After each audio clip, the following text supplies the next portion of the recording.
From First Step Studios, the Relatables podcast presents.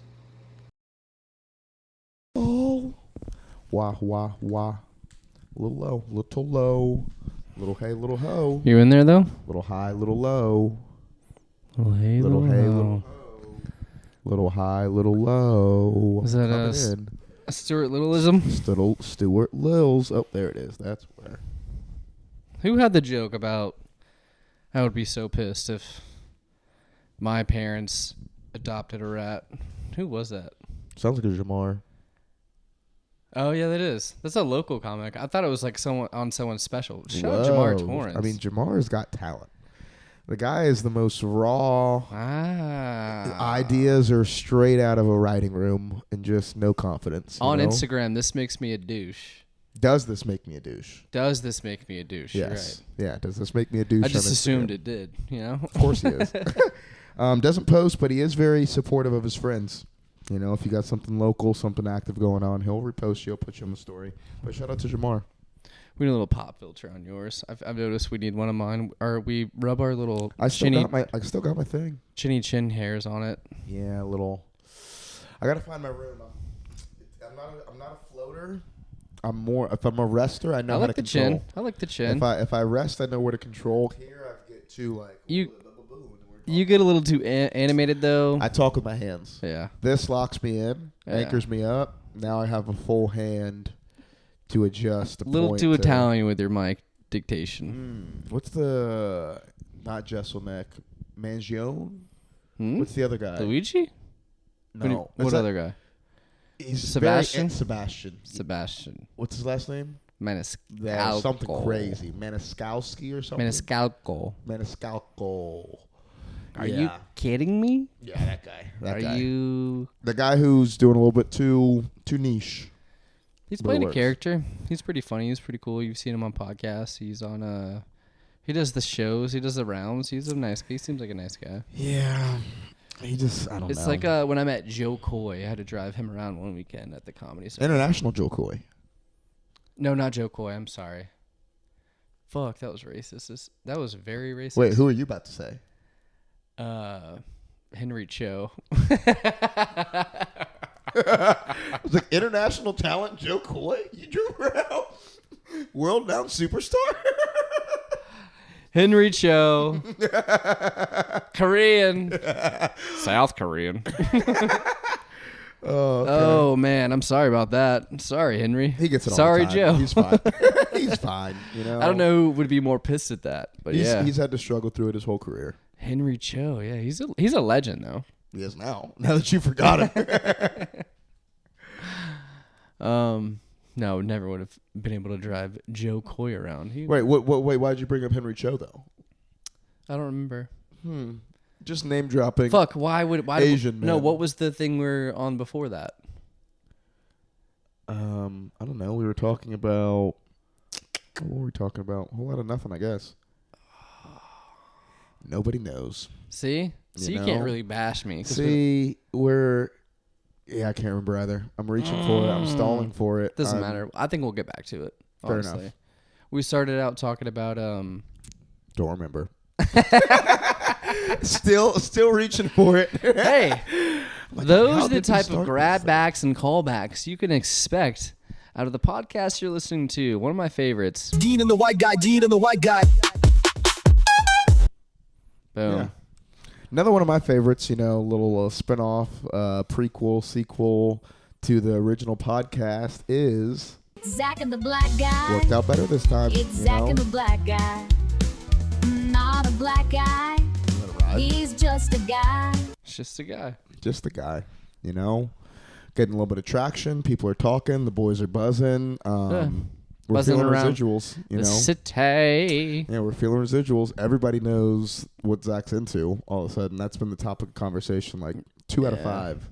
It's like, well, I know what you're into. You know what I think we are good at? Remember Brink, the skate movie? Oh, of course. Disney original channel movie. Team Pup and Suds. We are soul skaters. We don't really try to get money for anything we do comically. Like, we do this podcast for free every week. We haven't asked people for money. There's no. We did an open mic every week for years. Yeah. And then later found out we should have been getting paid $60. It's getting paid $50 a week. We did it for like over a year. I see Ian hand Joey money sometimes. I'm like, what the fuck? I saw him palm him money the last time we were there. I was like, what the fuck, dude? Oh man, that's so funny to think about. Know your worth. We took over an open mic and we put effort into it. Yeah. Marketed we made it. Posters. The guy who like runs the bar, sweet guy, but he never marketed it. Now he markets it and then gives the guy money every week. You're fucked up. We're idiots, dude. Business wise, but that's why I think people love us. Good. There's people in this city. We're what would you say? We're revered, but not admired. Respected. Yeah. We're revered, but not respected. There's people going around who've been doing comedy for like less than 5 years, and they're charging like $25 a show. They're charging headliner prices, $35 at the door. Yeah, I think that's social media age. What do you think about that, though? I think everyone wants to be there, and there's no gatekeepers of comedy. If you can get away, it's like the Wild West. If you can get away with it, then it's right. To make your money, yeah, right. So then, as soon as someone who actually knows what the fuck they're doing finds out you're making money, they're like, you're not like a real comedian. And they're like, oh well, you're not getting paid and all this. Like, I just say you can't bring a crowd. It's like, sure, but like there is a little bit of substance there, that you don't have when you just see the end goal. I feel like the funniest people aren't good at the business side, it's just why we can kind of dip in and out of the Kevin Hart thing. Ooh, Kevin Hart roast happened, and it was I thought it was all right. It wasn't one of the worst one. It wasn't Tom Brady level, but it was fun. Okay, in terms of all right, what would you say? Because I don't really like roast. What would you say is a good roast? What would you say is a bad roast? Good roast was the Charlie Sheen one. Okay. That was kind of like a mix of his friends and then people who were like legends, like a Patrice O'Neal. Right, people who weren't his friends but still funny enough to make jokes about him. Yeah. And not feel like, who the fuck is this guy trying to make jokes about and me? even at the time, it was who the fuck is this guy, but then they went on to become like legends. More prominent. Yeah. Okay, what's a shitty roast? A shitty roast? I don't love roast, so I can't say what's shitty or not. Like, it is what it is. A shitty roast. I think the Justin Bieber one wasn't great, from what I remember. It seems more like a... Because he was too young, and it was too diggy. There's none of his friends who were there who were, like, kind of ragging on him. It's That's just people... a big one. If there's none of your friends, then everyone's just here making fun of me. Yeah. Like, it doesn't feel like a roast. It feels like I'm the butt of the joke. But Kevin Hart, he had a mix of people who were his old friends, like his boy Big J. He is us. # he is us. Okay. He was there. He knew him like when he was first starting comedy. So it'd be like us starting, not talking to each other really for like 20 years. And one of us getting huge. And then one of us like a movie star, and it's just you can't really communicate with him or relate with him. And then you're doing a roast. Like, he put you on this roast. Like, Big J didn't really earn that by himself, like being a name. But because he knew Kevin Hart, and because he was cool with, I think Shane Gillis got him in. Right. He didn't burn any bridges with anybody. No, and he kind of talked a little shit over the years about Kevin Hart, but, like, not really. He was still, like, his boy, like, but still kind of like, what the fuck, call me Kevin, like, whatever. Like, stop ignoring my calls. But I think him knowing Shane Gillis and Shane Gillis revering Big J as much as he does got him on that roast. But then he had his time, and then he shouted out their mentor, which is Keith Robinson. Okay. And they kind of like did a thing where like our mentor, they called me one day, he's like, rest in peace, and then like they cut to him in the crowd. Like, they had like a in memoriam picture of him, and they cut to him in the crowd. I was like, I'm not dead, motherfucker. Like, he's had like 2 strokes. Yeah. But it was a really funny moment. It was like an ode to and a shout out. So that's kind of cool. That's why I kind of fuck with it. Okay. Because Shane Gillis doesn't really know Kevin. They're kind of from the same place. They kind of started in the same area. But then Shane is kind of the it guy right now, and he reveres Kevin. And it's not, they're not impersonally. It's passing the torch. Yeah. They're not impersonally doing it, but it's like not very personal as well. But it's Kevin Hart, so like you don't really care to know all of his best friends. You just know the name. Yeah, but I feel like you never do a roast at the peak of your career. You always do a roast on the back nine as you're sliding. Yeah, you know what I mean. I feel like this is is there any juice left in the bag? You know, is there any ketchup left in the bottle? Let's do a roast. This is the bottom. We're kind of banging the bottle. Yeah. Yes. Has anybody got any Soul Plane? Anybody like Kevin when he was on 40-year-old version? Like, this is our last draw on Kevin. I think Kevin. Celebration of life. Yeah, we give him a Lifetime Achievement Award at the end of the roast, and he's like, wait a second, what the fuck? I'm not done. Yeah, we think you're done. Yeah, you're 5'3" and you're getting gray hairs. So what roles are you going to really play? You know, the 60-year-old grandpa who's shorter than his grandson? What are we doing here? Yeah, I don't know. What'd you think about Mrs. Handler? I feel like that's been the most viral clip. About what? What do you mean? Like the jokes. I swallowed that beer really hard. It hurt my throat. The Shane's intro to Miss Handler. Oh, all the Epstein stuff? Yes. I mean, he said what he said. He thought it would be poignant and funny. I think do you think he wrote those jokes? I don't think he did the research, but he saw the research. Was like, oh yeah, we're gonna say this. But do you think he okays the jokes that they feed him, or do you think he's going up there writing his jokes? No, they definitely. He has a team of writers. I know the team of writers that he had with him. He's okaying those jokes. Yeah. Or he wrote those jokes and went on stage on like, I'm going to tell them because I think they're funny. It's both. Or I'm going to try them because y'all think it's funny. It's both. He knows it's going to be clipped. He knows like, oh, like this is an actual fact. I'm not going to get in trouble for this. There's lawyers who've combed over this because I've sent it to them. It didn't seem like he was having fun. Like, usually when he tells jokes, he seems like he thinks, even if it's not funny, he seems like he's enjoying the joke. This seemed like he was just like, I'm saying it, and like... Yeah, it's a roast. So, yeah, over half of what he said was read by other people. But he was in the room. It's like, oh, that's funny. They gave the writers' names at the end of the thing. It's Nick Mullen, J.P. McDade, J.D. McCann. Actually, not J.D. McCann. Who's the guy? Dave St. Germain, Zack Amico. They're all people who are kind of in his orbit who do that style of comedy, and he, picks their brain. Is like, oh, and then they'll throw something. I was like, I can't really. He's like, hey, you say the Epstein stuff on stage. Everything he said I'll be in the writers' room. Was what he wanted to say. It's not like they made him say these jokes. Does he not like Chelsea Handler? Probably not. She kind of sucks. But why is she at every single roast? I think if I was in a room with Chelsea Handler, I would like her. But like sometimes the way she projects things and says things is like so out of touch and just so like. Of course you would say that because you're you. Like there's no perspective from anyone else. Like you can have this ideal because you are in this orbit of people who. I just feel like if I was Chelsea Handler, I'm never going to one of those things again. Like I think she did fine. She did fine. That's not the point. I went to the Epstein Island thing. Like, why is that how I'm getting brought up on stage? I mean, but it's true though. It's just sick. But it's just so is your wife leaving you and you not having but that's not the jokes that we tell on stage when we're roasting Kevin Hart. But everything you heard was cleared by somebody who have heard it before. It's not like those were new jokes that like, oh, you surprised me with this. Do you think anyone on Chelsea Handler's team heard those jokes? Doesn't matter. She heard it. We're not coming back here again.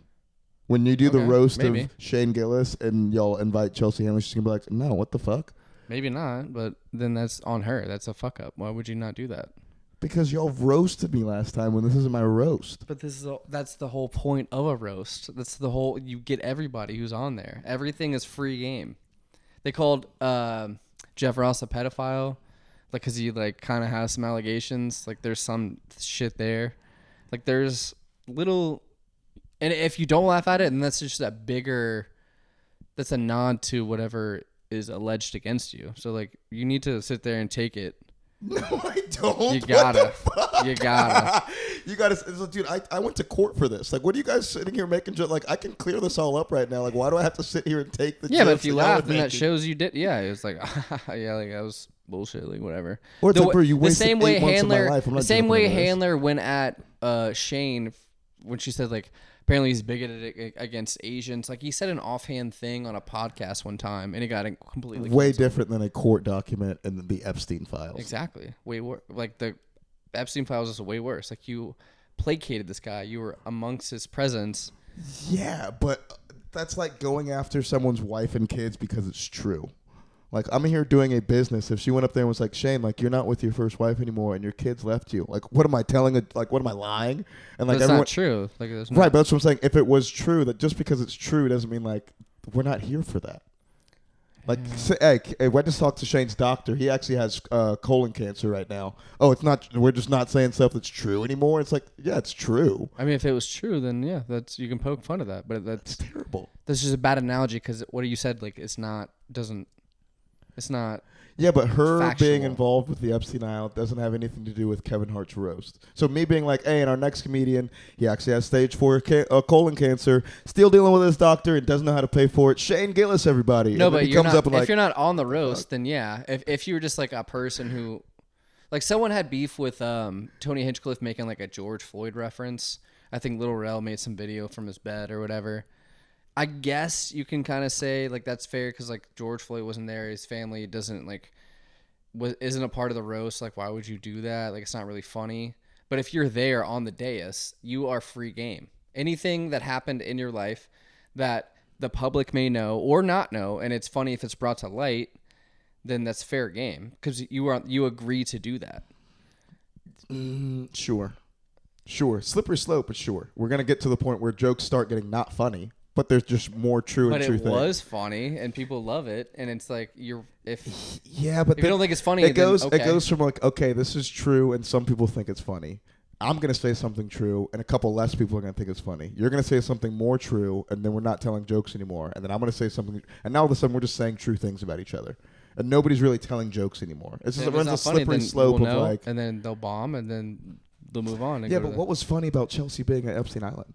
Besides just saying that she was at Epstein Island. It's because she seems so virtuous in her talking points and how she portrays herself. Then it's like, but you were here, so like, what are you saying about all these other people and their actions? And billionaires should be taxed more. Like, it's his style of comedy going after her style of comedy. It's two factions warring, not warring, but like it's just a funny microcosm to play out on stage. And his fans will love it, and her fans will equally not like it. So that gets people talking. That's why we're talking about it right now. Yeah, but she did it, so we're talking about her right now. Yeah, but I'm never gonna watch a Chelsea Handler roast, and I'm gonna watch less Shane Gillis because of it. Really? So it is good publicity, but you're gonna watch less Shane Gillis because it just made me not a fan of Shane Gillis. It's like, why are you like you're funny enough? Why are you telling somebody else's jokes, and like they're not really funny? Like, you don't believe them. You're just kind of saying some mean shit. Like, they didn't seem like there was a joke. I was just like, man, it's wild how Chelsea Handler was at the Jets. I do get that point. There was no punchline. Yeah, there's no punchline. The information to him was the punchline. Right. Because of what she portrays. And I'm not saying it's right or wrong. That's a fair point. But, like, to not listen to someone just because they're going with the style of the thing they're doing is weird because that's the style of what they're doing. His style was the I'm not going with the style guy. Yeah. And now he just went with the style, dude. That doesn't mean anything to you. You worship this guy. I don't worship this guy. I respect him. He seems like I've heard a lot of him. I've heard his points and his perspective, and I like him. I mean, if he fucks up, I'll call it out. But if he was at Epstein Island, would you justify him being there? Why would he be there? Why would he be on Epstein Island? Yeah, I don't. But he's not. That's a straw man argument. I know it's a straw man argument, but are you in the like, well, if she had something to say back, then she could have said it, but she didn't. But like, if she would have said some wild shit. She didn't address it at all, which is weird. I don't think it's weird at all. It's like, why? Like, what the fuck are we doing here, dude?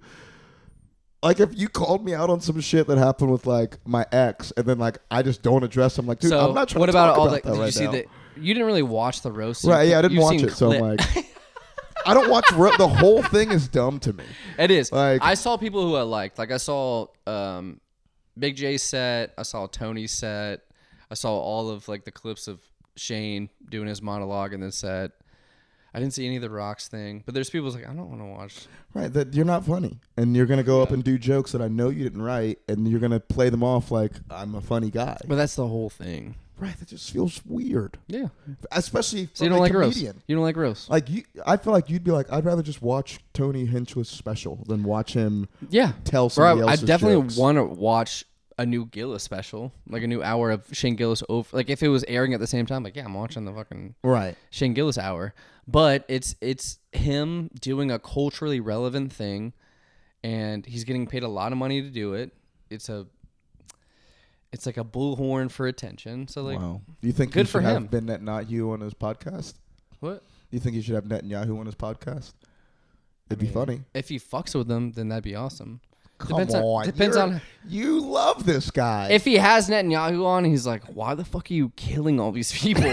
Like that would be awesome. That would be funny. Yeah. I would watch that. Yeah, yeah. But if he Theo Von's him, Exactly. Wait, what's Steel Vonning him? kind of plays dumb and lets him educate him. Like- I'm not a politics guy, so like kind of explain what's going on to me. And then like Netanyahu Like how? dominates. Who did that to Theo Von? I feel like Theo Von didn't put his best foot forward with Vance. Like he kind of was just like, I don't know what I'm talking about, man. You know what I mean? I just feel like, and then just kind of let himself be educated as opposed to being like, no, like what you're doing is wrong. Like I don't know what I'm talking about, but I know this is like wrong. Be like, no, it's more complicated than that. And be like, oh, okay, I guess I just don't understand. You know what I mean? Like there's a lot of moving pieces. No, I feel like if you get on there and stand on business, I get it. I'd have to go back and see exactly what you're talking about. But with stuff like him having Vance on and him having Trump on, I think the whole thing is fake because that's not like if you're going on a podcast, you're trying to humanize yourself, and that's exactly what Theo Von did. So it's not really his place to like come with certain ideology and check him on this because of this. It's the whole thing is to humanize people, just like Barack going on Mark Maron's podcast, and Mark Maron not saying anything about the drone attacks or anything about anything that he's doing, like the... Okay, but if you don't feel that way beforehand, I'm cool with it. But if me and you were talking all the time in the weeks leading up to the podcast, you're like, dude, I just don't get what he's doing with the fucking genocide and all this shit. And then it comes up and you just don't mention it, Yeah, but I that feel didn't- weird. But if you never brought it up and it never was part of your... That didn't happen, though. It was all before that. Right, but I feel like it's a natural... It was naturally polarizing. He had polarizing opinions that he just didn't even clear up. Not really. The If thing he was with- at his little L. Langley ladies concert and the crowd was like, what's going on? Like, man, what's going on? He'd be like, man, I don't get it, man. They need to make sure they get the people. Like, he would have an opinion. But then to get on and have him in front of him and be like, just kind of tell me what your He had him on views. before all that happened. And then, you know, he kind of changed, or he kind of, I guess, got more information. Was like, this is wrong. I think if you had him on, I don't think, first of all, JD would go on now because of those stances. And second of all, I think those people misled people so much that even if he'd Theo gone or JD on, Vance? huh? Were those people like Theo or those people like JD Vance misled people? JD Vance and Trump, like going on like I'm anti-war, like no new wars, and then they started all this shit.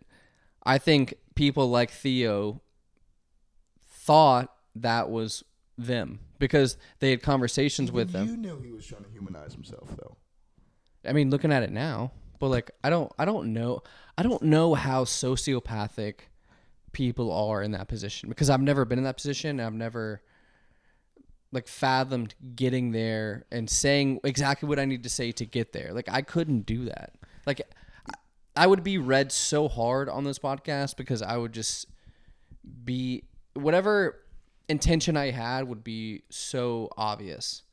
But like people are better at that than I am. They know how to appease in the moment the situation or the hosts or whatever. Right, but that's the naivety of a Theo Von that's like, I'm just going to talk to him like a person and he's just going to come over and be like, try to humanize himself and then realize like, no, I'm talking to the person who's using my platform. But that naivety is what got him to the situation in the first place. That naivety is what got him to have millions of followers who love him because he's naive and because he's... Yeah, I guess it's a double-edged sword. Exactly. So it was like they used him. They used Joe. They used Theo. It's not like... But did they want to be used?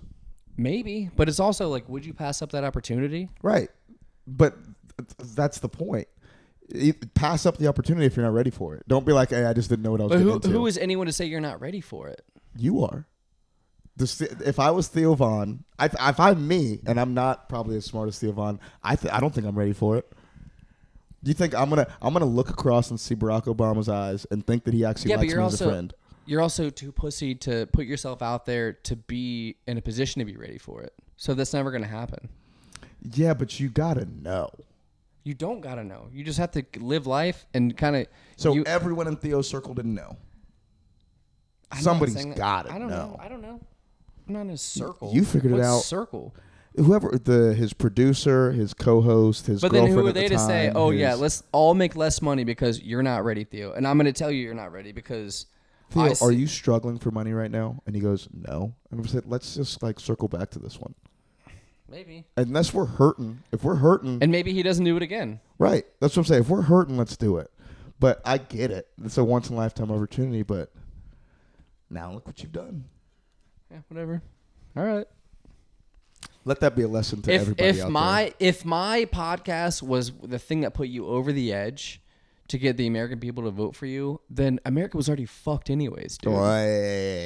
That's an easy way out. No, it's not. You put them over the edge. You said it. You said you put them over the edge. Right. Don't say they were going to go. They were going to vote anyway. You put them over the edge. Okay. So they weren't going to vote for him if you didn't put them over the edge. What? They were going to vote for. Phrase. You said no. If my podcast put him over the edge, then they were going to vote for him anyway. Mm-hmm. Well, not if your podcast put him over the edge. No, but like they were going to go with the wind anyways. So like, why not the wind of what I was intuitively thinking? Over if Kamala had been on Bill Maher and killed it and said some like salient points that got. Or made her humanized enough to get people to vote for her. Like then everyone would be like, fuck Bill Maher. He got us into this Iran war. It was always going to go there. But do you think, fuck, what's his name? Do you think Brian Callen is jealous of Theo because he's like, fuck, I was way more well-versed for this and I don't have the platform to host him? Or do you think Brian is like, dude, Theo, you were not.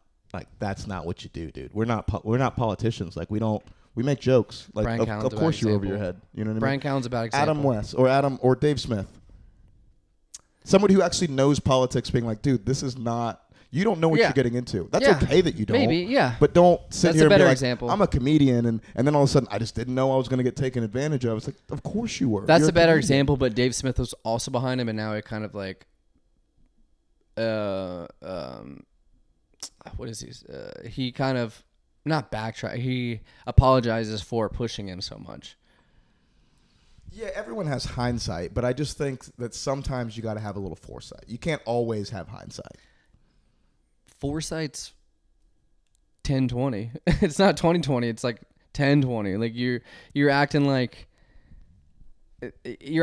people know every implication and every motivation of someone. If Trump wanted to be on this podcast, I would say I don't think I know enough about politics to have him on here.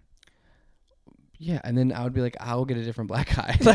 Right, and then all of a sudden you're in turmoil because you got out of your realm. You're just in the weeds. I wouldn't take everyone's criticism that far. But like I was 34 years old and I've never been on, like I've never had the opportunity, and I'm going to talk to the president. Of course I'm going to take it. Why would I not? Yeah. Just because I didn't feel like I was ready. Yeah. Kids win the national championships and like we're not going to the White House. But then I could have the experience of not being ready and taking all that and then grow from that and then have a better perspective. Other than, no, we're not going to. And then I could tell my kids, one time I had the opportunity. I didn't do it because. I got the perfect counter for this. Okay. So would you do the Saudi Arabia festival? No. But it's a great opportunity. No, but the government did 9/11. Their government did their government do 9/11 or did our government do 9/11? Both. Like, and you're going to let our president come on the podcast, but you're not going to go to their festival. Yeah, I live here. Like what? Okay, but you were just staunch about like, yeah, I don't know with that shit, but with this shit, you're like, I can justify it. Same thing. I don't live there. Okay, but they're going to pay you more. Who's going to pay me more? The festival is. Pay me more for Trump's what? not going to pay you to come on this podcast. No, but I'd have the experience. And you're going to have the experience of doing comedy in front of A lot of people. Can you talk into your mic like a fucking professional? There you go. Yeah. I don't think. I mean, both are morally gray areas. but why is one? Why is one? Because one day it'll be morally gray, maybe because of things that I've heard, or one is definitely morally gray because they did this shit. Are you talking about Trump or the Saudi Arabia? I'm talking about the Saudi Arabia. Like, they did this shit. Like, we know they sponsored the people who came over here and flew planes into our building. We know that. One is like, what do we know about Trump? That he didn't do anything? I don't know. Yikes. He definitely has more power now, so I can talk to him and it's more pertinent now. And I can maybe butterfly wing affect the future more than the present or more than the past, because that already happened and I know they're fucked up. So like, I know they're trying to shift public opinion to their country is like open to comedy and art and all this shit because they're trying to change their image. Or I can change a guy who's actually in power now and talk to him and humanize him and maybe have some sway later. Would you regret it if he used your platform to do bad things? What are bad things? I don't know. Start a war. I mean, if you put him over the edge and then he happened to start a war afterward. I don't think the president has that much power. I think the war was already in progress. I think the whatever happened was going to happen regardless of a Kamala or a Trump or a Biden presidency, because that was the inertia of things. You think that was going to okay, better phrasing. Would you rather be part of the inertia or not part of the inertia? It's going to happen regardless. I think, like I said, I would want to be a part of it for the butterfly effect of maybe he's here and he talks to someone in my orbit, or he sees something like he comes to this fucking studio. I'm naming the next one the Zack War. This place. You know, you've inspired me, young man. This looks like Gaza here. You know what? You've really changed my opinion on things. But to not participate at all because you think you might be putting him over is also egotistical.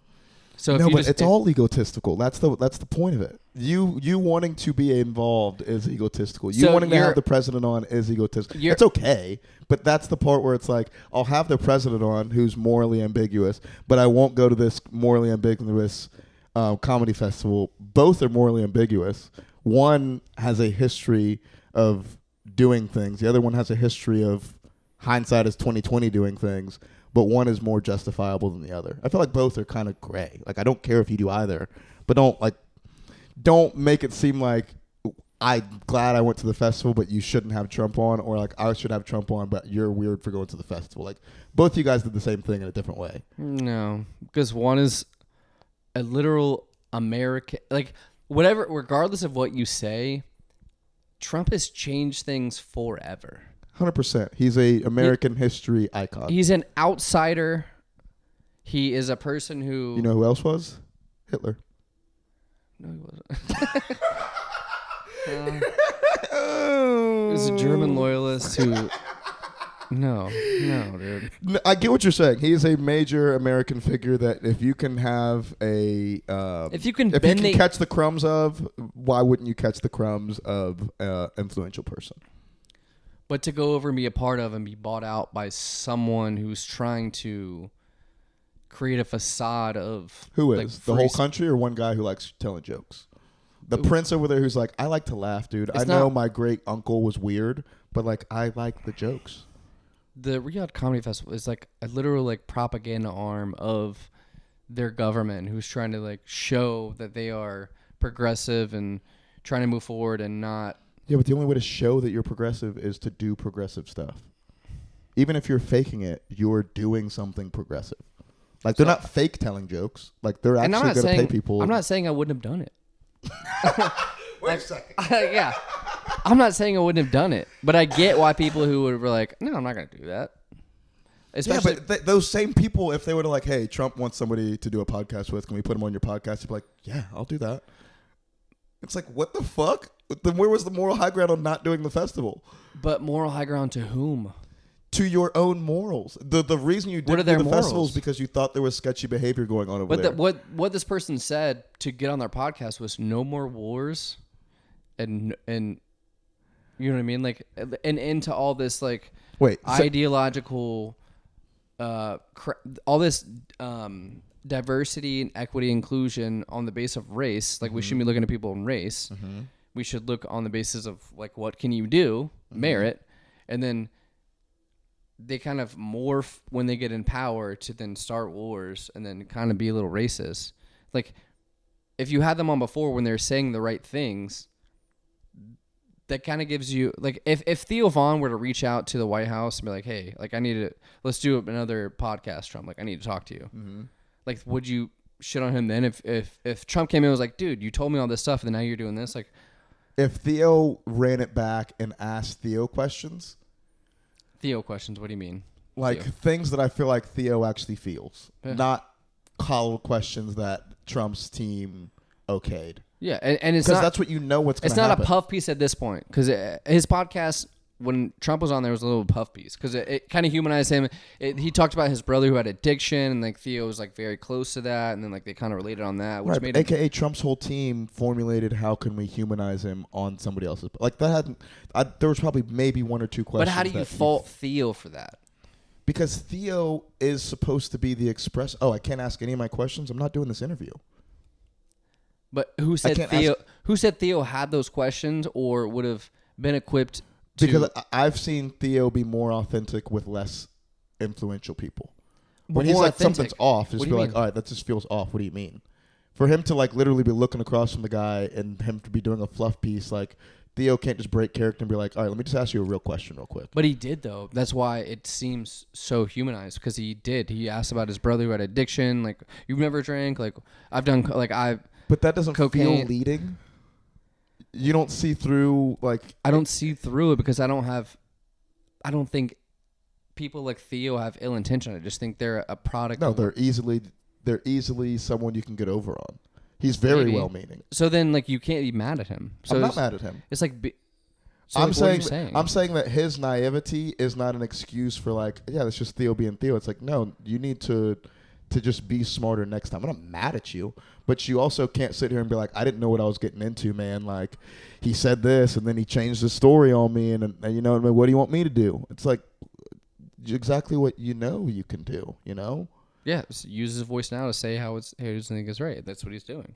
That's all he can do. But I don't think that having him on again does anything. You just get set up twice. It depends on how he conducts himself. Yeah, but you're going to outconduct the president? No, they're going to cut the interview if you start acting weird. The fact that you are hosting someone like that means that you have lost control. I don't know. I don't know exactly what you're saying. And I think you're Do just... you think if the president points. did an interview here that you'd be able to ask him what you wanted? I don't know. I've never had the opportunity. I'm asking, yeah. So do you think if he did an interview and said, yeah, I'll sit down with Zack and do the interview, do you think he'd be like, yo, Zack, what do you got questions for? Or do you think his team would be like, let's try to focus around this guy? Yeah, they would, but then they'd be like, okay, I can't ask anything. Let's just not do this. Somebody had a decision. I don't think that was ever the point. And I can go back and say, they've, like, Rogan and Theo have said, like, yeah, we didn't have any talking points before, but, like, Kamala came in and was like, we can only talk about this. We have an hour. We have 45 minutes. These are the talking points. We can't really talk about this or this or this. So, like, that just shows what their intentions are blatantly. It's like, yeah. Sure.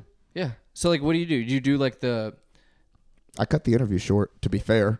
I'd be like, no, I get it. Like, Trump can handle his own. If I pressure Kamala, she's probably going to crack. If I pressure Trump, he's going to pivot and if you do what he needs to pressure do. Kamala, she's just going to end the interview. You pressure Trump, he's going to say some wild shit, and then people will know his intentions, and then you can kind of gauge from there.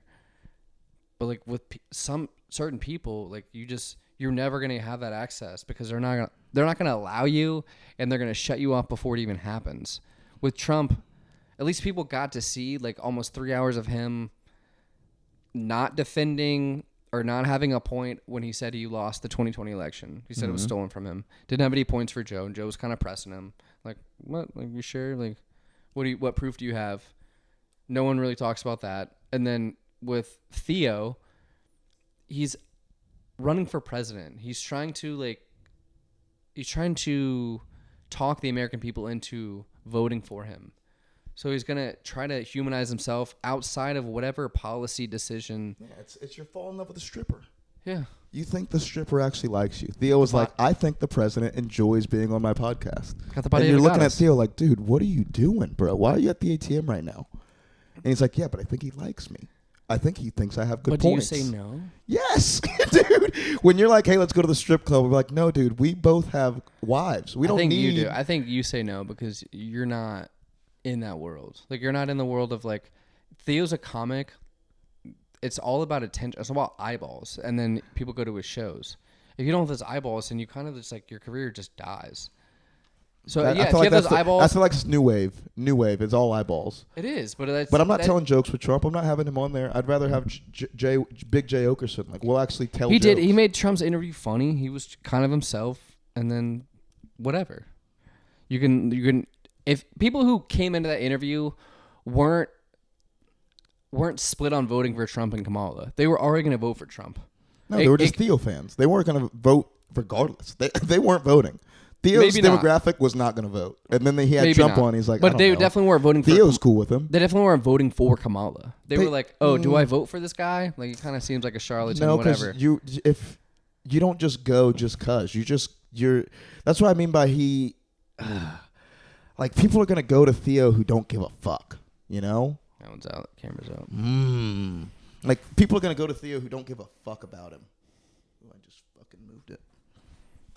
Yeah. It's our video guy just Theo Vonning this whole taping. I don't get the hate about people. I don't understand. Like, what the Joe Rogan thing is like, I've literally listened to this guy when he was doing it live, and he had like 1,500 people on his live. And it's like, now it's blown up so much. Like, he's still just doing the same thing he was doing, but more people are listening. So, like, why should he have to change for everyone else? Like, he was just doing this I'm before. not mad at him. I'm upset with the naivete. I get the opportunity, but don't look back on the opportunity and be like, I just didn't know what I was getting into. Like, no, you did. I don't think either of them have said that. You just took a risk. I don't think either of them But have said both that. of them feel like when he was on my show, that wasn't the person that he portrayed. Like, he turncoated on me. Yeah. Yeah, but that's what he's done that before. But it's a study and like, they're historians because they had him on. He said these things. It's recorded.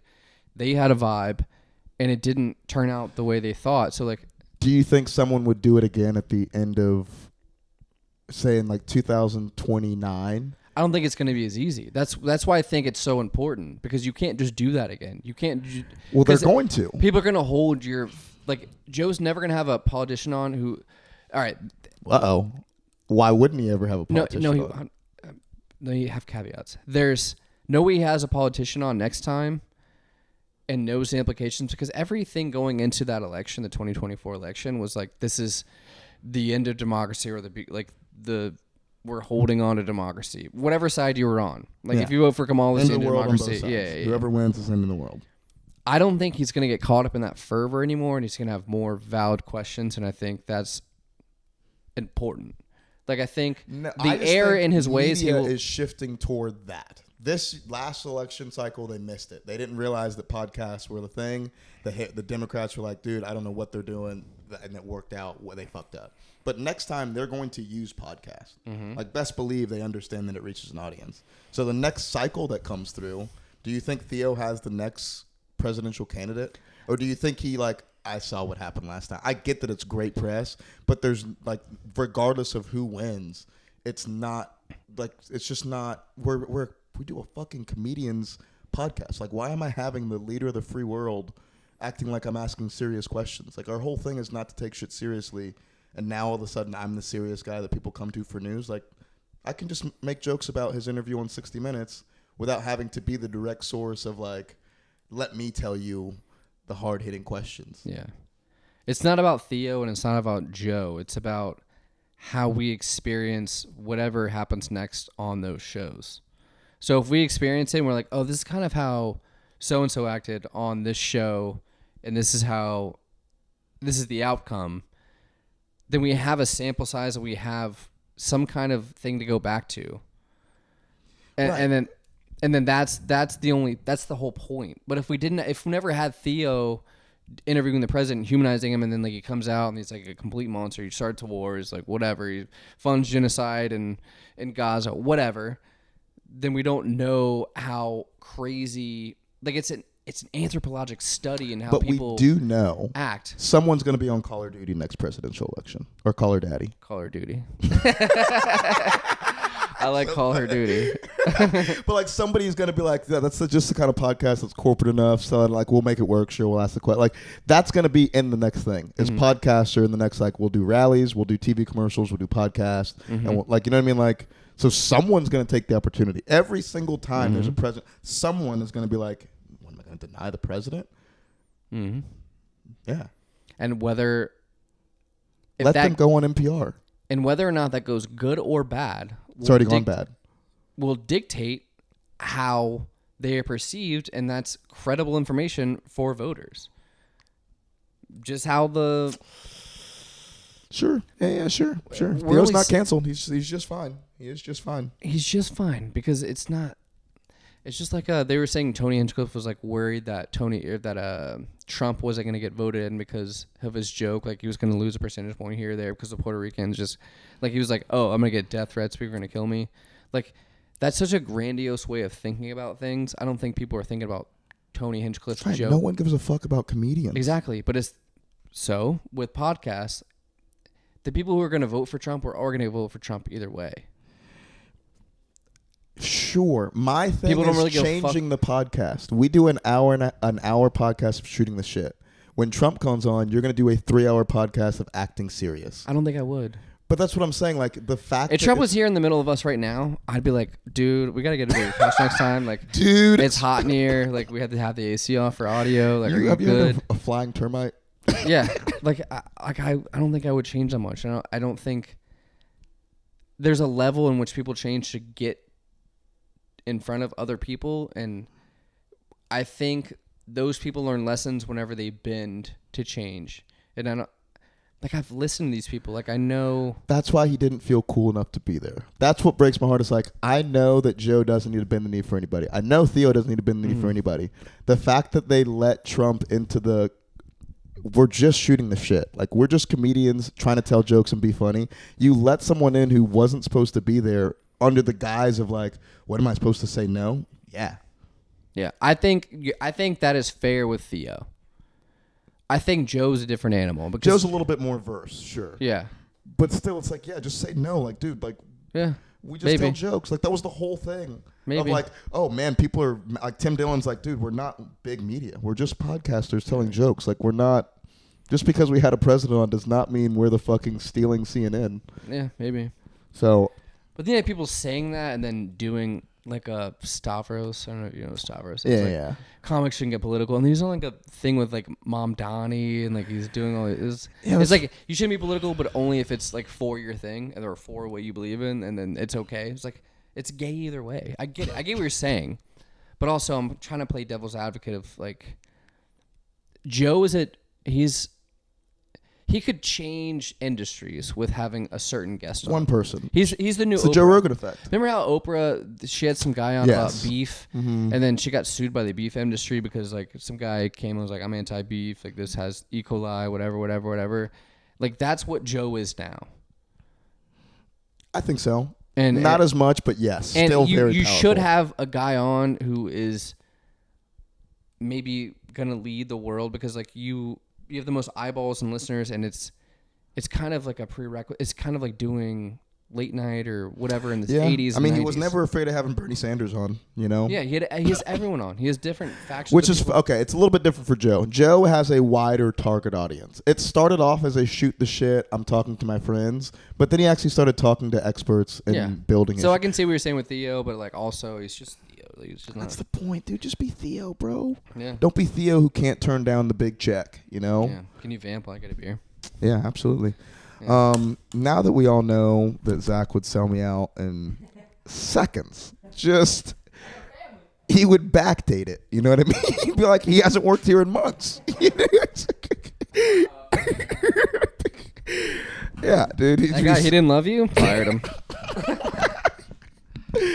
Loser, real loser. You feel it feels lighter in here without him. No, but I would be honest in the fact like I had to let Dean go because he wasn't cool with this, and this is. And the president's like, I kind of like Dean a little bit. I liked him Alright. too. I liked him. He didn't like you, Bubs, and he was a threat. He was a security threat. Hey, he might still come by. So. Hey, remember the correspondence dinner? He thought it was pretty cool. He thought it was pretty cool. 8647. He liked that post. Oh, He's part of the problem. Yeah, I don't know where I'm at. Like, I feel like I'm all mixed up as an American normie in politics. Yeah, and we shouldn't be mad at each other. Like, I understand what you're saying, but also, like, you have to understand, like, these people are just people. And they're trying. They're smart people. We think they're smart because we know them, and they've garnered enough attention. I listened to this thing about attention the other day.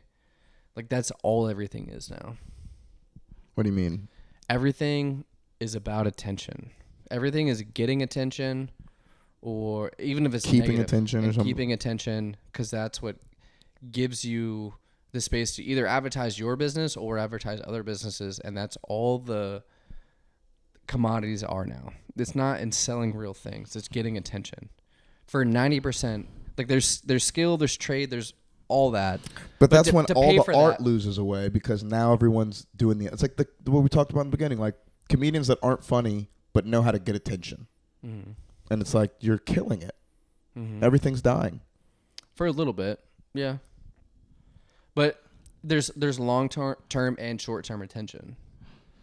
You can draw eyeballs immediately and be like, what the fuck is this going on? What's going on here? And then lose that. Or you can establish an opus of work or like an ethic or an ethos of work that garners attention from people, but it's still attention. It's still getting people to focus in on you for doing a thing.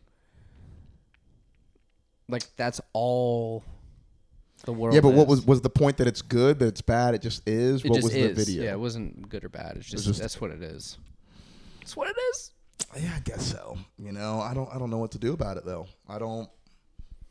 In order to get business in your community, you need attention. You need people to know this is what we do. This is how we operate. We're not going Yeah, to but fuck you things over. still got done in the 80s without everyone like focusing on attention first. Like they focused on the passion first and the attention came.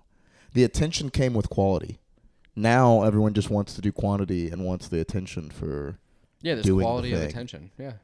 but nobody has good quality. So you come to this podcast. Nobody. There's only a few. You know, there's two particular podcasts that happen to bring you quality and attention, and one of them is Dean and the white guy, Dean and the white guy. and the other one is Zack and the black guy. It's Zack and the and black we're not guy. gonna sell out for you, dude. We're just two guys telling jokes who talk about the shit we know about. You know, we talk about the things we know. We don't talk about the things we don't know.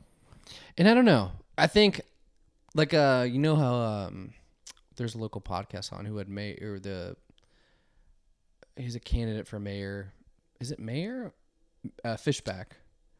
You talk the Like the shout out young other guy. podcast? The young Should guy. I say the other podcast? The name OG or not? Sessions Okay, damn it. podcast. God damn it. Yeah. How we I don't care. fuck. It wasn't bad. Hey, It shout out wasn't to hey, we don't care about it, man. We're just Hey. podcasting, But- bro.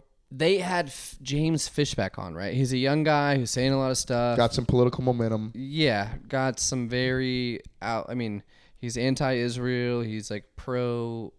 There's a simp law I heard. A simp tax, like if you pay OnlyFans, like you should get taxed on that. There's like a Yeah, Yeah. but I don't think that podcast. They are doing a different thing. How they structured their nonprofit isn't how we structured our nonprofit.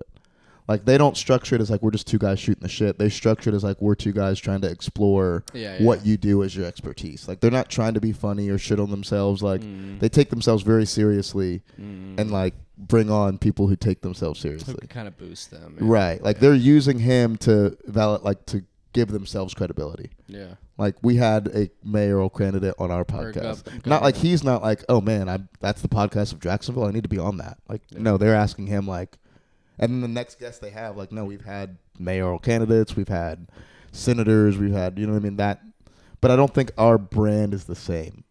Yeah. That's why comedy podcasts are a different thing. Like if you went on NPR, by all means, go on Mark Maron. I mean he is a comedian, but I don't see him as that. But like go on someone who is closer to that lane. I wouldn't think you're just doing what you think is what you're doing. She's still gonna do the same thing to you, but at least it's not gonna be under the guise of like comedy and this is fun. Yes. Yeah. Yeah. Right. Yeah. Fair enough. I don't make good points. Changed me a little bit. And I don't make valid points, but I do feel them. You know what I mean? I do stand on fucking 10 toes when I say my I get shit. the point of him being like, I didn't know. I was just, talking to people. Yeah. But you knew. Yeah. Rogan, it's a different scenario because he has people on. Rogan has some pull. Yeah. And he's got some wherewithal within himself to be like, you know what? I can. Any question him a couple times. I can figure some stuff out. Yeah. You know? I just don't have that same confidence in other people. And it's going to happen again. Like, it will. The next election cycle, they're going to try to make a run on somebody's podcast. Someone's going to say no. Someone's going to say yes. And the coolest thing you can do is tell everyone you said no. Like, as soon as next election, like, yeah, they called us. And I told them, like, we just don't want that kind of drama. Yeah. Like, we're just not. Fair enough. We're not into that. Like, we don't know what we're talking about. We don't want to disrespect or. And then all of a sudden, like, I don't think they called you guys. Like, they did. They did. Yeah, I don't think. I don't want to put it out there. It's whatever. I don't think he NDAs called and shit. Anyways, come to our show on Brea next week. I don't think he called you guys at all.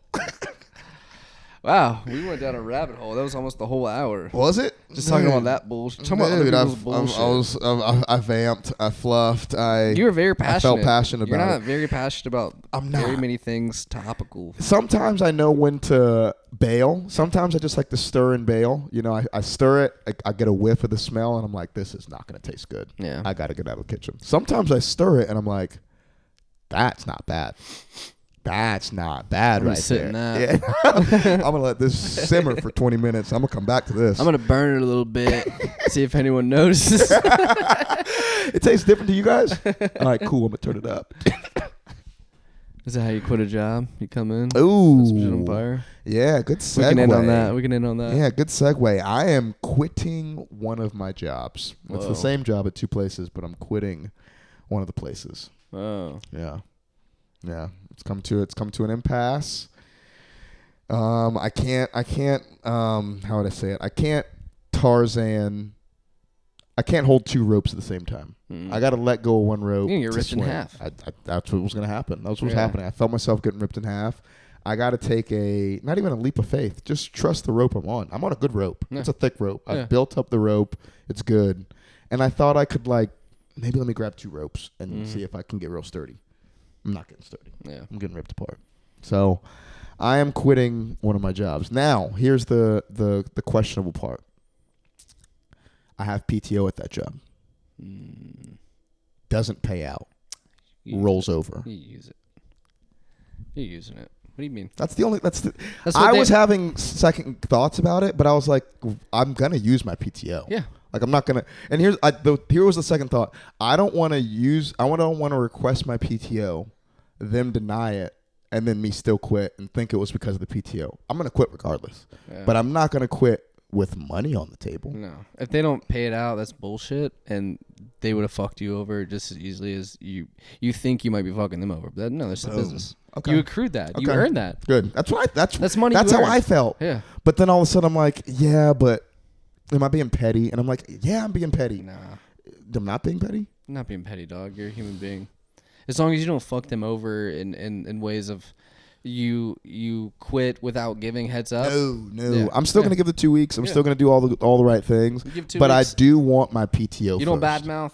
You're good. Yeah, I do want, because I have almost a full month's worth of I can call out almost every day this month and still get paid. I want that month. You do it. Okay. Especially if you can't get cashed out. In Florida, yes, and I asked that before. I was like, hey, do we get paid out for PTO or rollover? And they're like, rollover. I was like, all right, you said it. You know what I mean? I was just going to be cool about it. Those are nails. Yeah. Y'all can just wrote me off a check. But now. That's business, Bubba. Yeah. That's good business. What do you think? I'm going to leave money on the table? You think I'm bad at business? Yeah, I'm slapping that little table down, grabbing the dominoes, grabbing the money. Don't grab the dominoes, but you know what I mean. Bring dominoes to the meeting. We're not putting. I said it's final. 6. What the fuck is that? I don't know, man. I've just been excited. I went to the Bahamas one time.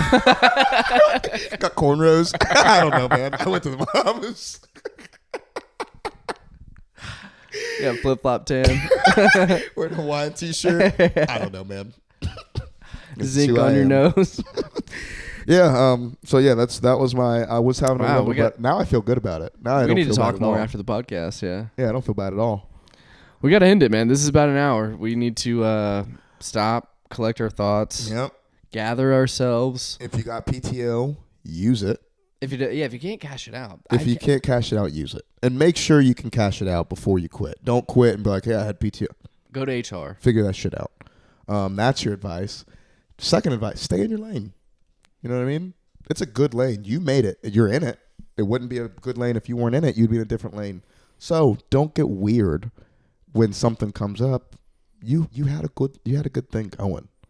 Keep the good thing going. Do that. Your lane probably is going to merge onto the highway in a little bit, and you're all of a sudden switching lanes because a car in front of you is going slow. If you have the option to merge on the autobahn and you got a Jetta, you're staying in your lane, dude.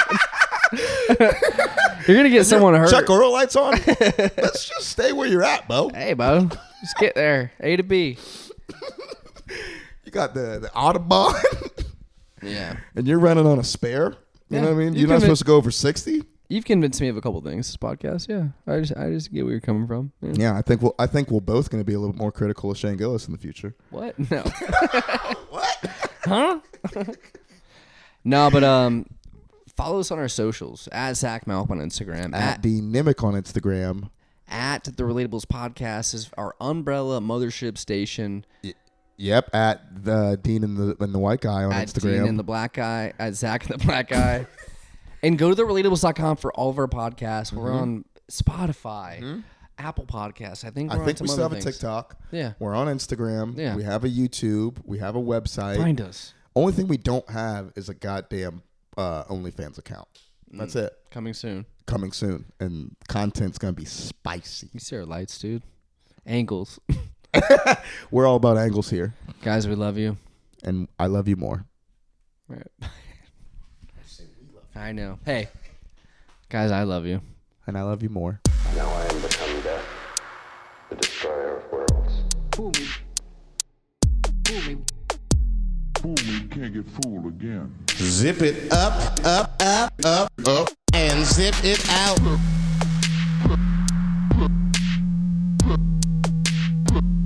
Better wrap it up.